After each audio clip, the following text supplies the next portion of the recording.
And goddamn, gonna pull the trigger in the land of the free. This land belongs to me.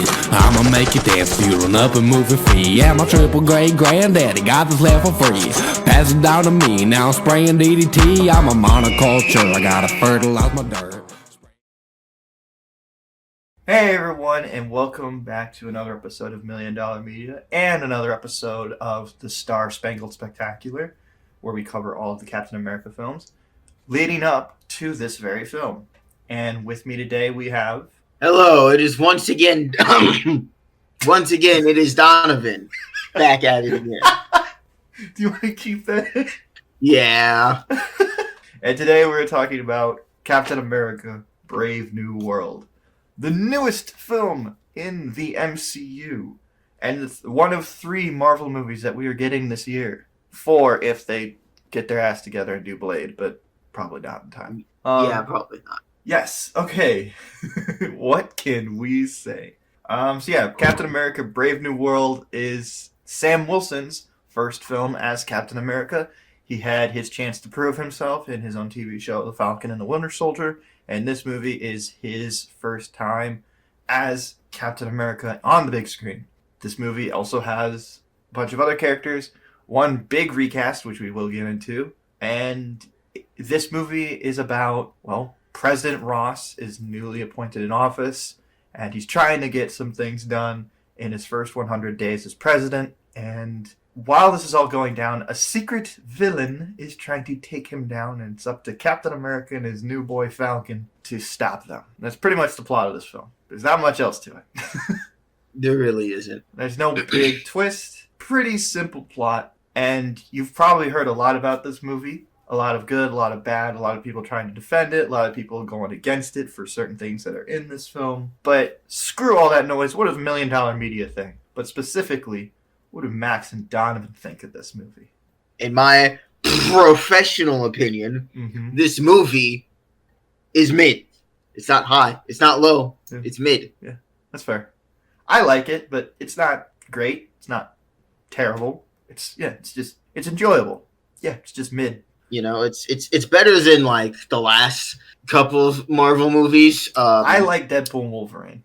I wasn't counting that one. That one's a special case. That's a Deadpool movie. Yeah, that's fair. I guess you mean like the Marvels and yes, Ant-Man and the Wasp. Yeah, I think it's better than that. Yeah, mostly because like this film kind of takes itself more serious. So if you want a Marvel movie that's like, hey, we don't really fuck around and joke that much. I mean, not to say that you still get some of that Marvel humor in this movie.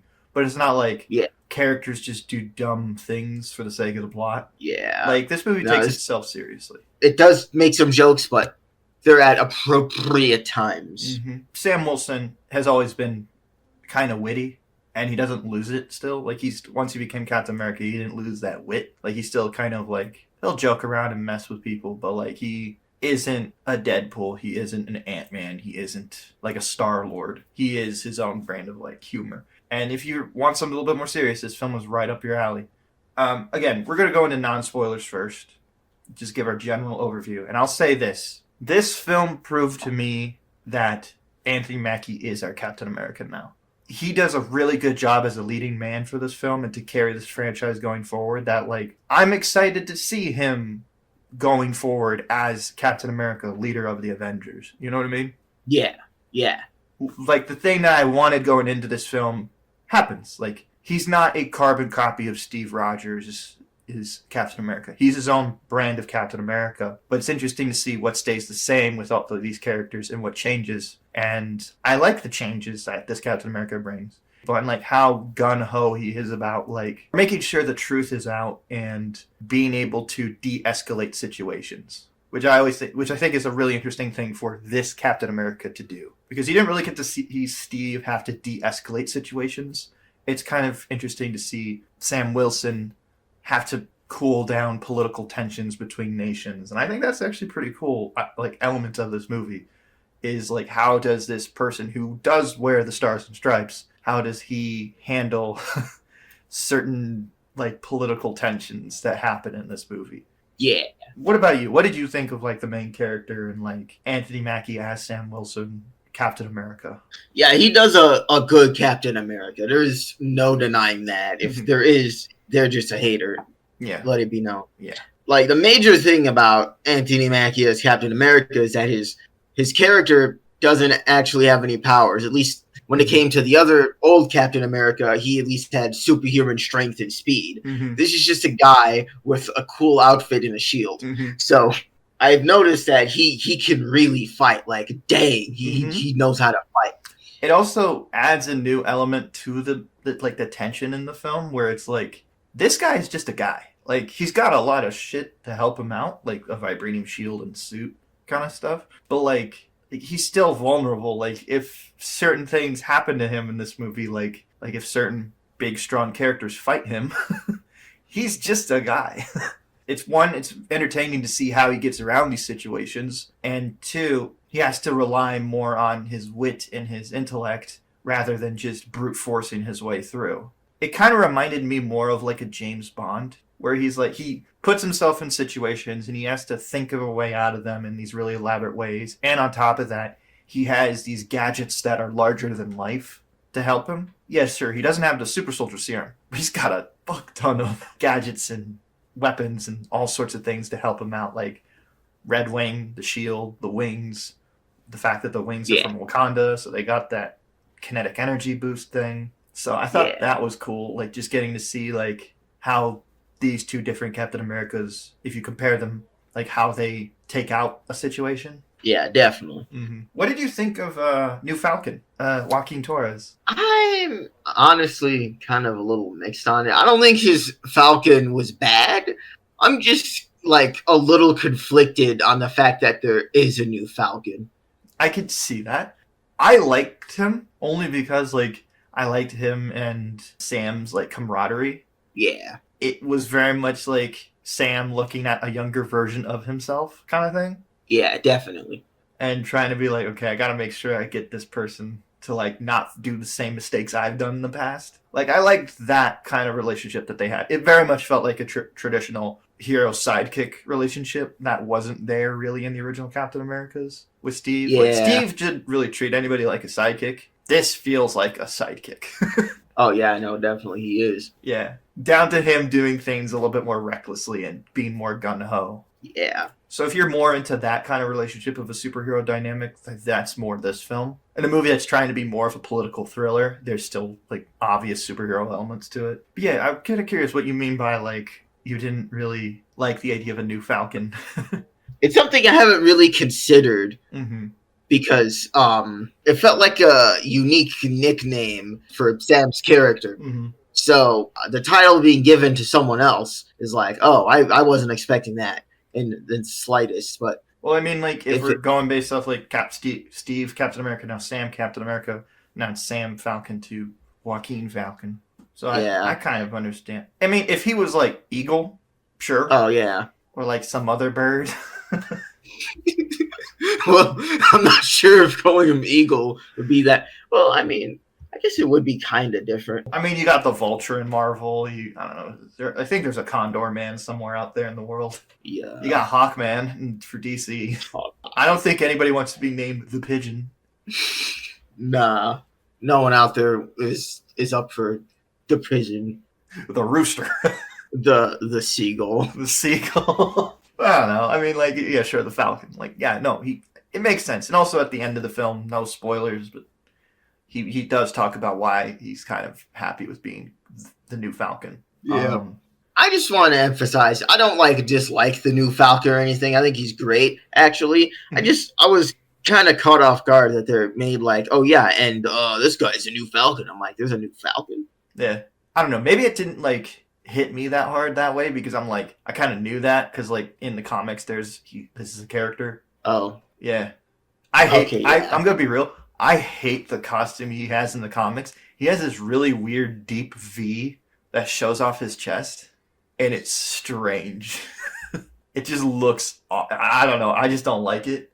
I'm glad that they gave him like the MCU-ification of like this weird flight suit thing. I know that's like blasphemy for comic fans, but like, I'm sorry, the Disco V looks terrible.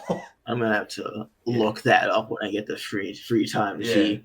Okay, we gotta talk about this character because this is also one of the things in the movie that's like I thought was really good, and I was kind of shocked how much of a role he has in this film. Harrison Ford as President Thaddeus Ross. I really liked him in this film, and we'll get into some stuff that may have happened behind the scenes. But like, I thought he genuinely put a lot into this role, and it looks like he had a lot of fun Oh yeah, I know he did great as yeah. as the president. The character is very well done. Mm-hmm.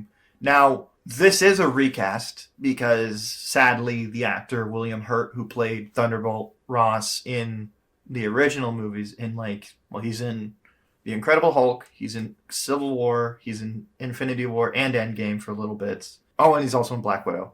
And he passed away after Black Widow.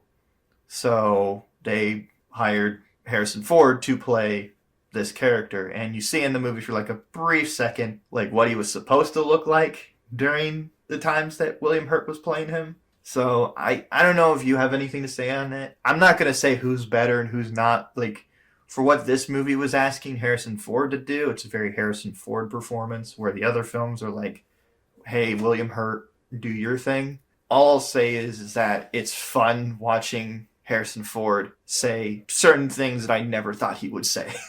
I don't think I have a strong preference on either actor. Nor do you. I mean, it's two different performances for two very different kinds of movies. I'm just asking more like, what do you think of his performance in this film? He did a great job doing the performance. Mm-hmm. I don't know. He did the role so well. I forgot he was acting. Well, it helps that it's a performance for Harrison Ford where he can act grumpy. And it's part of the character. Also, I gotta say this, and this might be a turnoff for some people, especially if you're looking for a political film to get political.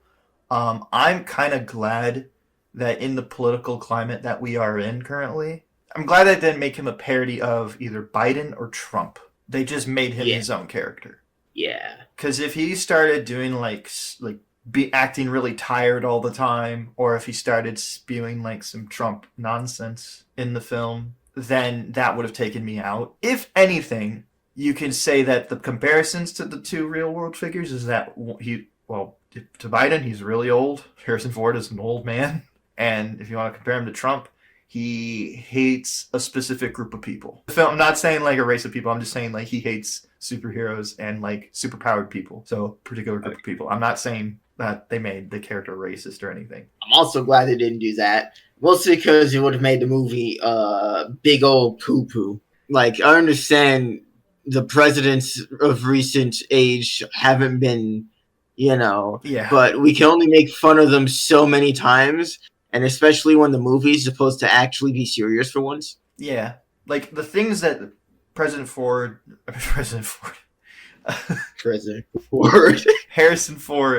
as Thunderbolt Ross are doing in this film, his issues and what his political ideologies are different than that of things that are happening in the real world. And what I really appreciate about the film is, like, in a lot of movies with presidents, they just make the presidents out to be like this ultra American good guy. Like, I go to like Independence Day, I go to Deep Impact, I'm talking about fictional presidents mostly, not like real world, like biopics or anything like that. Like, they usually make these presidents like what the ideal, well, quote unquote, the ideal president to be. They're just these ultra American good guys who don't really have a political side because they don't want to piss anybody off. Whereas this film, they do go into the idea of like, he's a very controversial president because he said things in the past and has blown up at press. Even the main character was just like, I don't like this guy, but he is the president. And if I'm gonna have to, work things out with America, I have to be cool with this guy. Yeah. And I thought that was a legit interesting angle for the movie to take and make it, because again, throughout all these Captain America movies, it hasn't always been about like, yeah, America first, like we are the best. It's always been questioning certain things that we have done in the past. And I like that the film still carries that ideology with Sam Wilson. I mean, it'd be nonsense if it didn't, but I just thought that was really cool. And I think that Harrison Ford leads the charge with this element of the film. Does it get a little out of control towards the end of the film? Literally, yes. Yeah. But, it's that. Those are the big characters, the big three characters I want to talk about. The big elephant in the room that we gotta talk about Yeah, there is a controversial character they have in this film from the comic books and in this movie. Her name is Ruth Bat Surratt, played by Shira Haas. Now, look, if I'm gonna be real, taking all the political stances out of it, I just think her character is just kind of nothing in this film. Yeah, Like, honestly. she's not a standout in that, like, oh, I want to see more of her. It's just more like, of all like the cool badass women characters you can take from any Captain America comic ever, there's a ton of really cool characters that we could have done, and you chose Sabra. Like, that was a weird choice, and even in the film, it's just like they don't really mention it. Like, they say that she is an Israeli-born Black Widow agent. Something like that. Yeah, which is not her character in the comics at all. And it's just weird. And to be fair, she was cast before, like, October of 2023, before the Hamas attacks in Israel at the music festival, and before Israel started bombing Gaza. And God, this is this is tough to talk about. Even then, it's weird that they cast her in this movie for that reason, especially since this movie went through so many reshoots I don't know. It's weird. We'll get into the reshoot element and spoilers, but it's interesting that they even kept her in this movie with all this controversy. Now, I mean, I don't really like to do the both sides thing, but I have heard the sides of, like, Jewish people saying, like, hey, don't take away her identity, and I've heard the sides of people pro-Palestinian who have said, why do you have this character in this movie? She stands for something that is awful. And they find this weird middle ground in the film where they don't even make her a character at all. Yeah. That's the most I could say about this, because if there were more controversial things to say about her character that she does in this movie, I would talk about it. But she doesn't do anything of note, really. Like, once she finds Sam and Joaquin, she just is delegated to woman on the phone for the rest of the film.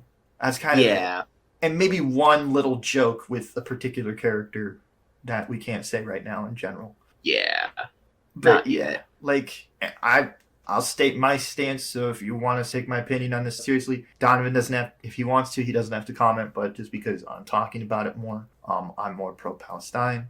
I think what Israel is doing is horrible, but as a movie, and we're just talking about the movie, this is not a political talk show. We'll talk about political themes, but we're not going to comment more on that. I'm just stating my stance. Again, I'm not going to try to drag anybody down with me on this, but yeah, considering everything going on in the real world, if I were to do something about this character, I would have just cut her out of the film. Because if you read some of the behind the scenes things, they did that with other actors in this film that we'll talk about later. We're going to move on now. Things that we did like, though, and I think there should have been more. Isaiah Bradley. I thought, like, as a character that was brought from Falcon and the Winter Soldier, I thought it was really awesome that he got a little bit more play to do. It was also really sad to see what happens to him in this film at some points. And I thought he was the really beating heart of this movie. If you wanted to take, like, the whole political angle out of this film, the emotional angle is really with him. Yeah. There are some characters that are related to him that I was thinking, why isn't this particular character there? Like his grandson, who we did see in Falcon and the Winter Soldier, who eventually becomes a superhero in his own right in the Unavengers. So I don't know why he wasn't in this film, but I guess in the things that got cut out, he got cut out with it. Do you have anything to say about the Isaiah Bradley character? Yeah, more I think about it, more I realize it probably could have put more of him in the movie. He's very important to this movie. Yeah. Oh, yeah. He's a driving plot element. Mm-hmm. I would have liked to have seen him show up at the end of the film more in a particular fight scene. It would have made a lot more sense. Yeah, it really would have. It would have been like a cool, like, hey, this character gets some form of redemption for beating up the president. If you think about it. Yeah. There's a little bit of like, yes, social justice. Carl Lumley as Isaiah Bradley is just awesome. Like, I'm so glad that they brought this into the MCU and into this film and are continuing to talk about it. I like how he's the one character in the film that, like, from the very beginning was just like, Sam, I don't think this is a good idea. I mean, he was right. He was right, yeah. This poor guy did not want anything to do with any of this shit, and he got the worst end of the deal. He really did. Okay, now, before we get into spoilers, throughout a lot of these movies and TV and the TV show, we've been talking about the action. Continuing on with my thoughts from Falcon and the Winter Soldier, I think the hand-to-hand combat sequences in this movie are kind of mid. That's just me, Honestly, though. I thought they were pretty good. Well, I wouldn't say pretty good.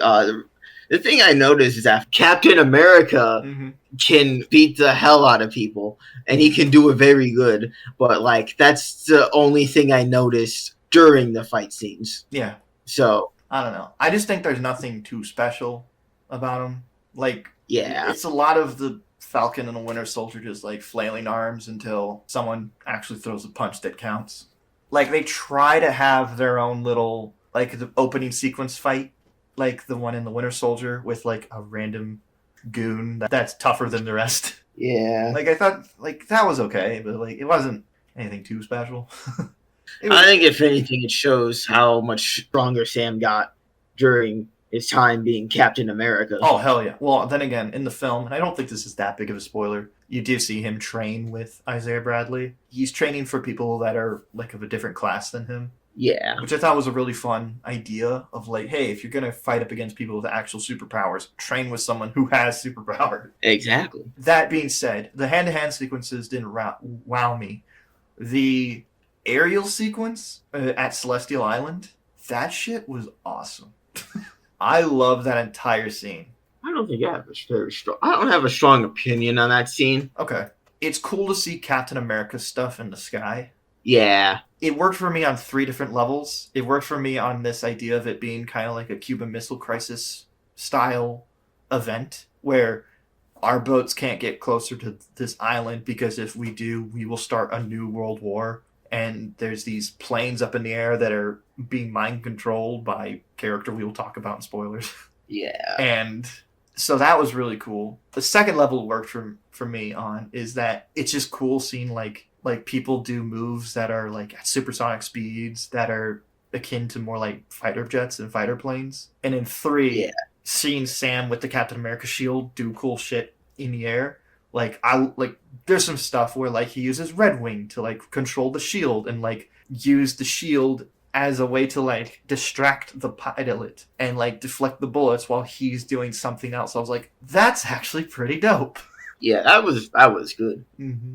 And like all that stuff was just like really cool to me. And like there's actual stakes in the scene. It's kind of tense because it's like all of it's supposed to be like about de-escalation and not like this big all-out war. It's like, hey, we have to tell the Japanese to not fire at us. We can't fire at the Japanese. And it's just this whole big scenario where we're just trying to tell people to cool the fuck down. Like, it's just got all the coolest stuff in the film. Like him bouncing the shield off multiple missiles. Yeah, that was it. That was awesome. And I don't know. I just loved, like, the way they filmed it, too. They made it feel so big and open that, like, the whole sky was their sandbox to play with.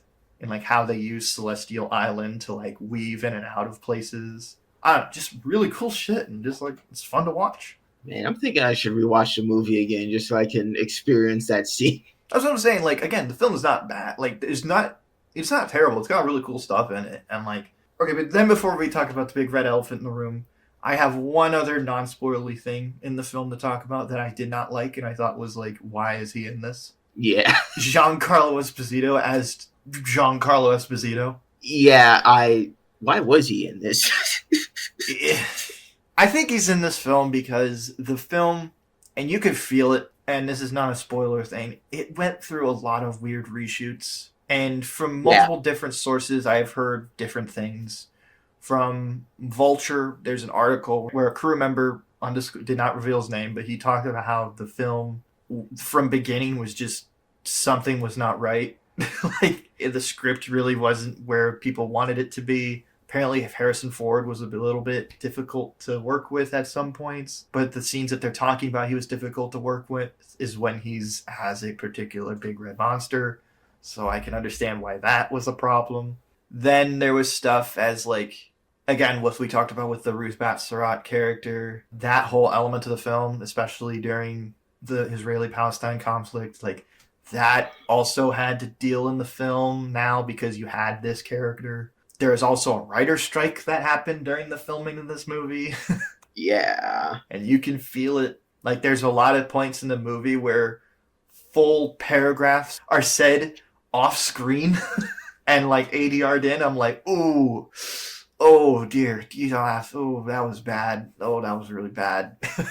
The film is the shortest of all the other Captain America movies, including the first one. Like, this is just under 2 hours. Apparently, the whole opening for this film had to be reshot multiple times because, as with what we talked about with Giancarlo, originally it was supposed to be Seth Rollins and Rosa Salazar, who is Alita from Alita Battle Angel. Please give her a sequel. And apparently they were supposed to be like members of the Serpent Society. And then when that didn't test well, they were like, shit, what are we going to do? Anybody got Giancarlo Esposito on the phone? Cool. We'll make him the leader of Serpent. Well, yeah. that's a lot. That's a lot. So yeah, this film amazes me that it's at least decent. Yeah, that's the good part. There's a lot going against this film that I was fully expected for this film not to work at all. Like a big old fucked up jigsaw puzzle, just nothing's lining up properly. Surprisingly, most of they did manage to salvage a cohesive plot for the film. Mm-hmm. Another thing that I heard that is kind of funny that we're talking about all this political stuff. Apparently, the film originally was supposed to be more political, and like the film was also supposed to come out last year, 2024. And another thing that I think kind of led to this film not being as political that you would think it would be is that, yeah, this film was supposed to come out during an election year. And Marvel and Disney weren't like, hey, how about we not piss off our general movie-going fan base with this being too political? I don't know. God, I'm sorry I'm dragging you into this, Donovan. I'm just here. You're the one who does more movie reviews than I do, so of course you know what to say better than I do. Well, it's just like, I don't like talking about this stuff like with the movie. Like, I love Captain America. Like, he's my favorite character of all time. Sam, Steve, I even like John Walker for a bit. But like, having to talk about this shit in a Captain America movie, especially when it's so real world, it's like not that fun. Yeah. I get it. You know what's a plus about this movie? It's so not political. It is a good turn your brain off, go into it, and enjoy it kind of film. Yeah, it is definitely one of those. Yeah. Unlike all the other Captain America films where you can still turn your brain off and have a good time, but when you turn it on, you can be like, oh, so that's what they were talking about. That's what they were talking about. This film, it's there, but like, eh. Yeah. Yeah. You remember Falcon and the Winter Soldier? Yes. They made this clear point on Sam didn't want to take the shield because he felt he didn't deserve it. Mm-hmm. Oh, He felt like he couldn't. I think I know where you're going with this. Yeah, they're repeating character development. Oh my dude, you're so fucking right.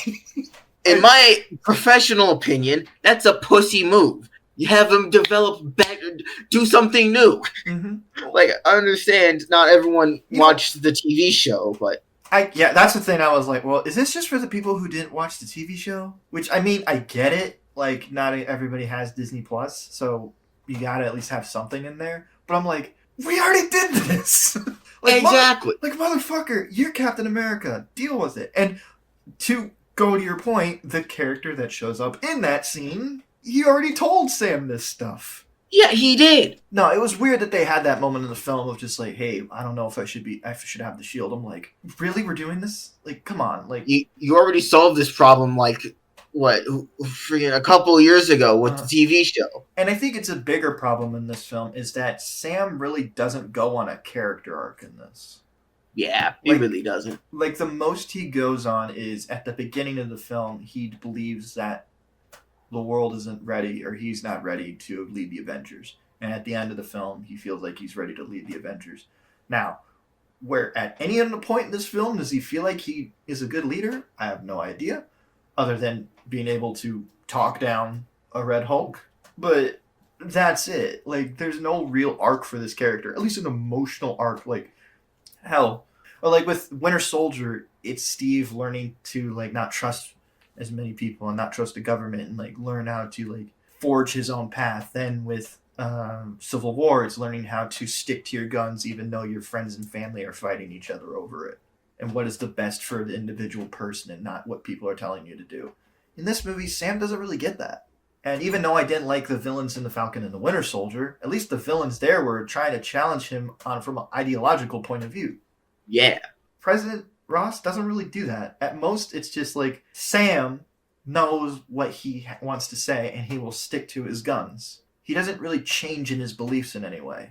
I feel like at most they're linked together by they want to meet like a certain expectation to both of them. I feel like it works all like it's all right of a theme for this movie. I know, like as soon as you said like the roundabout nature of like Sam's character development, it made no sense. Like I think that's one of the biggest like things that gets lost in this film with everything that went on with it. Yeah, he gets basically none.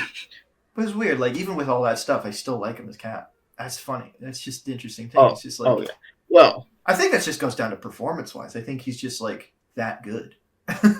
If you like the character from the beginning, I mean, yeah, if he doesn't change, he does like you still like the character. If he changed for the worse, that would have been a problem. Yeah, but oh yeah, definitely that would have been a problem. He becomes Hydra Cap. Hydra Cap. Didn't expect that, did you? What you do when the symbol for America says Hydra? Yeah. Oh man. The symbol for freedom. Uh-huh. You've become the very thing you swore to destroy. Yeah. Okay. Let's get into spoilers. Woo! All right. What do you want to start off with? Do you want to start off with the big red monster in the room? Oh, how could I not? He's big, he's red, and let me tell you, he can't fit in the room, though. We have him outside. Yeah. He's throwing a tantrum out there. Let him be. You bring him in here, we're dead. Yeah. No, yeah, Red Hulk. I mean, he's everywhere in the marketing. It's not really a spoiler. Oh, yeah. He really is. Like, he's on the fucking poster if you look right now. He's on the poster. He's in the trailers. That's one of the first things they revealed. Hey, guys, we got a Red Hulk. Yep. And I'm like, oh, Hulk, but red? That's something that severely outranks this new Captain America, much less the regular Captain America. Yeah, I was going to say, like, Steve couldn't even defeat the Hulk. And, yeah, I mean, like, I like the fight. I thought there was a lot of really cool stuff in it. I like that Sam the entire time is just like, fuck, why did I get situated with this shit? That is a very good question to ask. He was just like, oh, like, really? Like, I get this? This is bullshit. And he's the president? Fuck. Throughout the film, the villain, who we will talk about in a minute, keeps egging on the president into, hulking out. And at the very end of the film, I like how it's a press conference to do it, which feels really real world.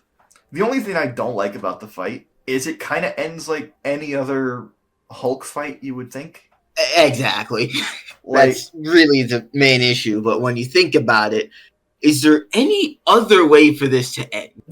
I don't know. I mean, we're in spoilers. He doesn't kill him. He literally just talks him down. Yeah, it's the classic. I'm not gonna say the classic. Well, to be fair, it is like, hey, President, the sun's getting real low. And it literally is. Yeah. that was basically saying, hey, President, the sun's getting real low. And it's like, oh yeah, I guess it's time to go to sleep. Yeah, I mean, like, again, with the whole idea of this film being about de-escalation and trying to talk people out of doing stupid shit that would affect the people overall, I think it makes sense as to why you would have Red Hulk be the final fight of this movie. Like, yeah, like, there's, like, if you went into this movie thinking, like, hey, like, it's Red Hulk, and then there's going to be another thing at the end where both Sam and President have to fight. No. Like, that would have been baller, though. I don't know what it would be. Like, fucking... Yellow Hulk. Yellow Hulk. Just imagine Hulk, but bigger and yellow for some reason. That's so dumb. I love it. Yeah, no, it's not like that. It's literally like once Sam defeats him, that's it. Yeah, that's it. I mean, I'll also say this: the fight's kind of bloody. Like, I was shocked how bloody it is. Yeah, well, it's a okay. Yeah, I know you're right. It is a Hulk, but well, no, I'm talking more like what Sam does to him. Like, he stabs him with the wings. He slashes his back with them. One thing I thought was pretty cool, which is a thing he could do in the comics, is that his like wings can like emit like or like can shoot out like darts, like feathers, like feathery dart stuff. And in the film he does. I was like, oh, cool! They actually brought that in. I thought he's done it before. Mm-hmm. And man, but yeah, poor Sam. Just like, he doesn't have a sidekick at this point. It's just him. It's just like, fuck. I'm gonna be honest. That sidekick would only he'd get slapped once and he'd be out. Oh, he'd be so dead. He's got nothing. Well, I mean, like, in that scene at Celestial Island, like, he gets shot out of the sky because he tries to take out one of his missiles. Yeah. And I was like, oh, wow, interesting stakes. And he got fucked up.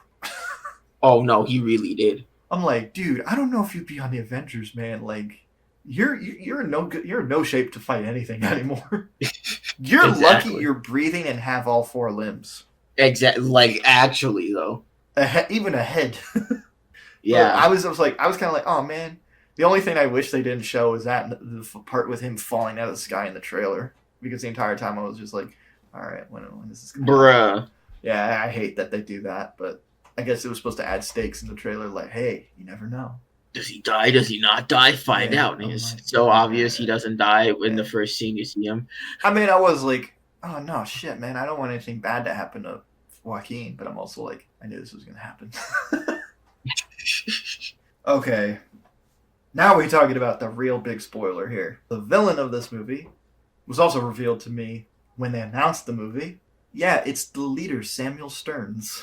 That was an interesting choice, and they 100% fumbled his whatever his plan was. Yeah, it could have been better. Yeah, I'm sorry, but like, of all the super smart characters in the MCU, he's probably the dumbest.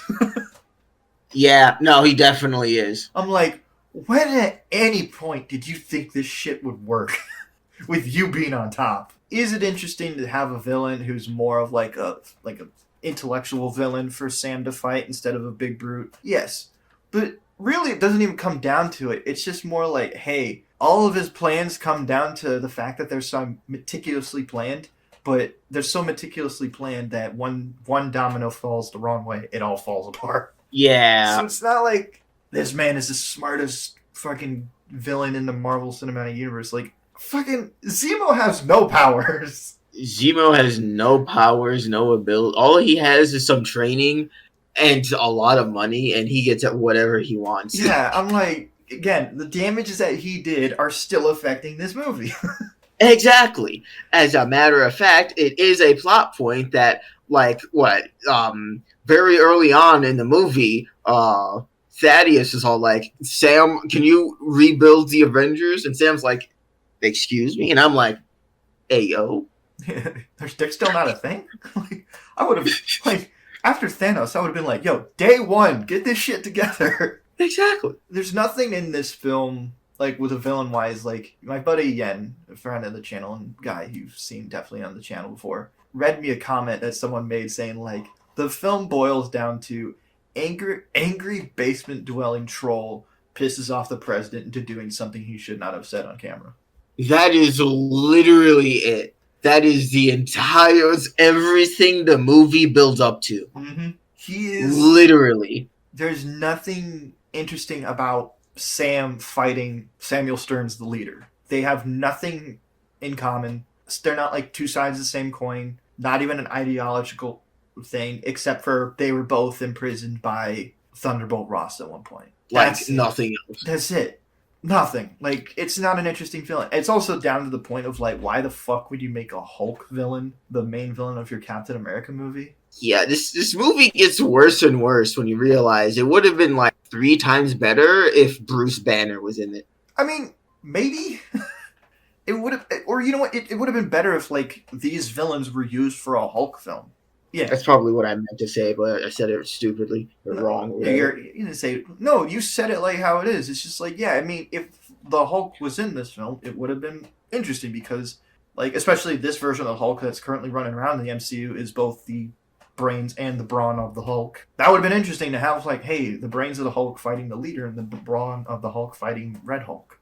But they don't do anything like that with Sam because, like, the only interesting thing with Red Hulk is that he's the president. So there's this political angle there of, like, Sam literally fighting the president and him being a big red monster. The only reason why he's the leader's in this film is that it's a dangling thread from the Incredible Hulk that Marvel can't do anything about because they don't have the rights to the Hulk to make a movie about him anyway.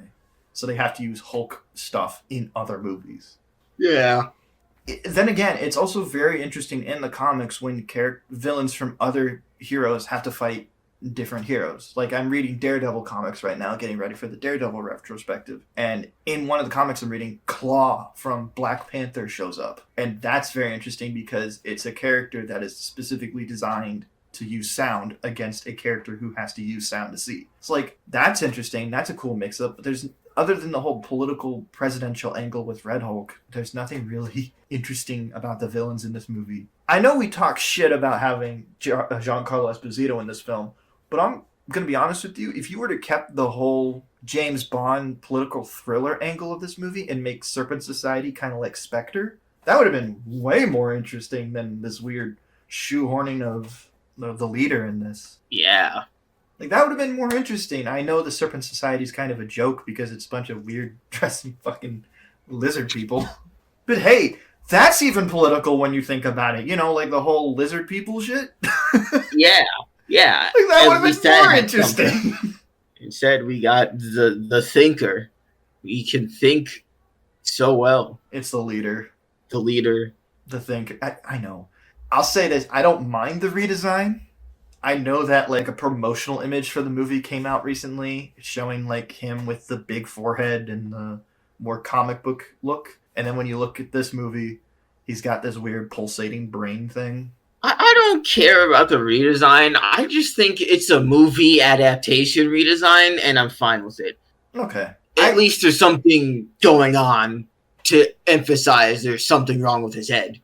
True. I think it's also a thing if they went with the big forehead, like, brain thing, it would have maybe given some people MODOK vibes from Ant-Man and the Wasp: Quantumania, where it was just like, ooh, this looks weird. Yeah, okay. Maybe it was better that they went with the what they currently have. I think it is too, because one, it makes it look more like a horrible thing that happened to him. Like, this is like a weird mutation, like weird fucked up gamma tumor radiation thing that's going on with him.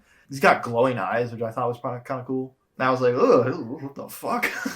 I thought that was just interesting. And it reminded me of like this comic that I saw where like everything wrong happened in the Marvel universe. Like when the Hulk got gamma radiated, he just became like this huge mass of tumors. Oh, goodness. I thought it kind of reminded me of that in a little bit, but I don't know.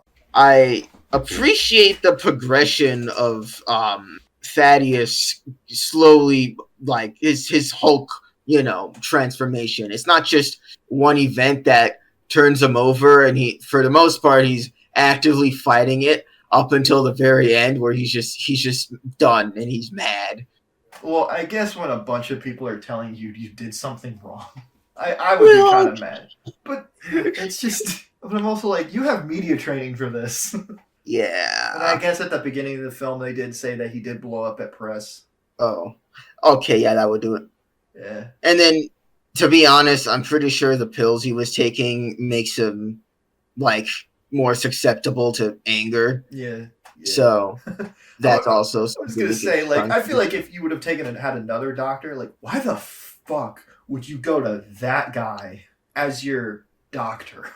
Yeah, as soon as he agrees, he's going to either poison you or lace you with something that ruins your life.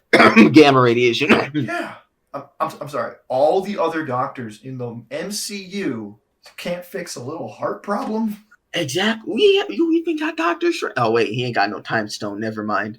Well, here, you said doctor there. He's still Dr. Strange. He's still a fucking doctor. I'm sorry, but, like, you also have, like, presidential level, like, access to shit.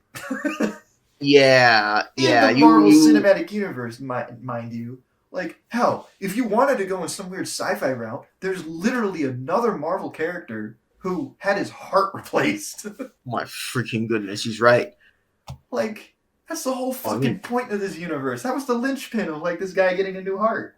You can't be like, hey, yo, citizens of the United States, guess what? I've got a fucking arc reactor. That'd be wild. Yeah, like, check this shit out. Ah. Not much else happens in this film. Like, good guys win. Not the world's not at war.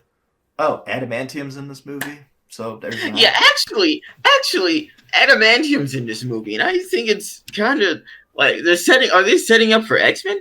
Yeah, kind of. I don't know how though. I know that the idea is that like they want to do X-Men in the future, like their own X-Men. Yeah, Not connected to like Hugh Jackman and all that stuff. So they're now introducing like X-Men related stuff. And I like the idea of like the world now gets this rare earth metal that they can control over. But yeah, no, I mean, if you wanted to see like adamantium in this film, at most Celestial Island is made out of it. And apparently, and this is only after I read it up on it online, the guy he fights at the beginning of this movie uses adamantium daggers. Oh, that's nice. Okay. Like, if you have adamantium, fucking use it. I like the idea of using it as this political idea of, like, it's a resource war now. Like, we're fighting over resources. Like, that's interesting. Like, hey, instead of doing, like, fucking oil or something, it's, like, adamantium. I was like, all right, I mean, a comic book movie, do it. But other than that, if you're like, oh, and they also say, yeah, we're in a brave new world of adamantium. I'm like, I was like, fuck off. That's pretty much what the title implies. There's nothing else to it. This brave new world they're talking about is just, yeah, it's just this. Because the events of this movie, countries will now equally divide up adamantium between themselves. Now, having Japan be one of the front runners is interesting in that you can do some cool silver samurai stuff, but that's it. Just about. Well, oh yeah, by the way, Bucky's in this film for like a scene. Oh, we almost forgot about. Actually, I wanted to talk about that because it was, I'm not gonna say kind of weird, but they brought Bucky for a scene, and they also just randomly dropped that he's a congressman. Yeah, and you would think that would be a little bit more relevant considering all that's happening. Yeah, considering but no, he's just a congressman. Yeah, apparently his like opponent must be like some deep southern racist piece of shit person. For people to be like, yeah, I'll have the Winter Soldier as my congressman. Exactly. Some guy with no political background other than he was a hero. I mean, he has military experience, so that does help.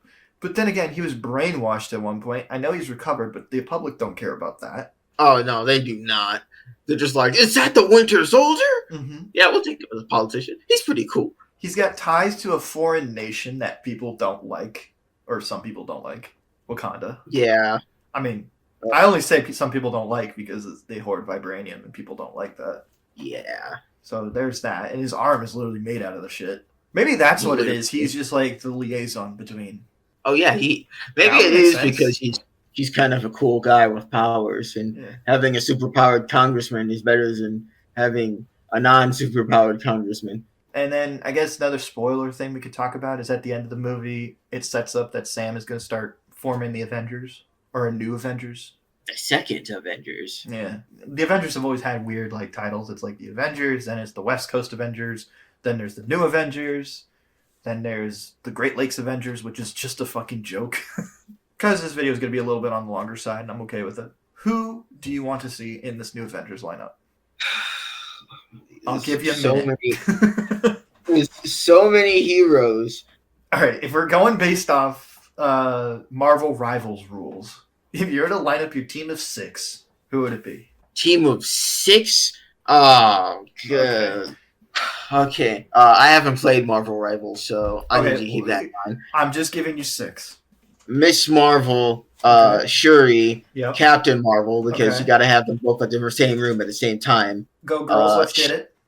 She-Hulk, Doctor Strange. You have 5. Captain America. Okay. Maybe we should exclude Sam because he's the leader. Dang. So technically it'd be a team of 7. So you need 1 more. Scarlet Witch. Bring her back. Okay. Wow, you got an all-girl team. Or mostly girl team. I'm going to be honest. If they didn't give the girls power, this never would have happened. Base Donovan. Mine's all men. Now, Ms. Marvel, Shang-Chi, Moon Knight, because you need like a god level character, or like a character connected to the gods. It goes Thor, Moon Knight. Comparing Thor to Moon Knight is just... She-Hulk, because you need like that big someone who is tanky. I guess you also want Captain Marvel because she's also good to have. And one more. Spider-Man. Oh yeah, Spider-Man. Yeah. I can't believe I forgot about my boy. I can't believe I forgot about Spider-Man. I have him on my team and you don't. All right. I mean, yeah, and other than that, like the post credits in this movie kind of fucking suck.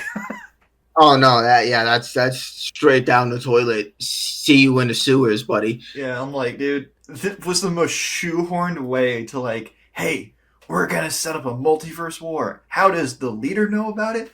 How the fuck in all of his calculations could he predict that a bunch of heroes are just gonna converge on Battleworld? Who fucking knows? He got really bored one day. He got really high. It was just like, bro, guess what? Guess what? You're not gonna believe this shit. Just imagine Iron Man. Now hear me out. With a green cloak and a leader. Wait a minute. Green leader? Yo. That has got to be canon. That's That how he has figured got it to out. be canon. Another thing that the film does is if you like Kendrick Lamar, like he's in this film. The last thing anyone would hear from a Captain America song is "Mustard on a Beat Ho."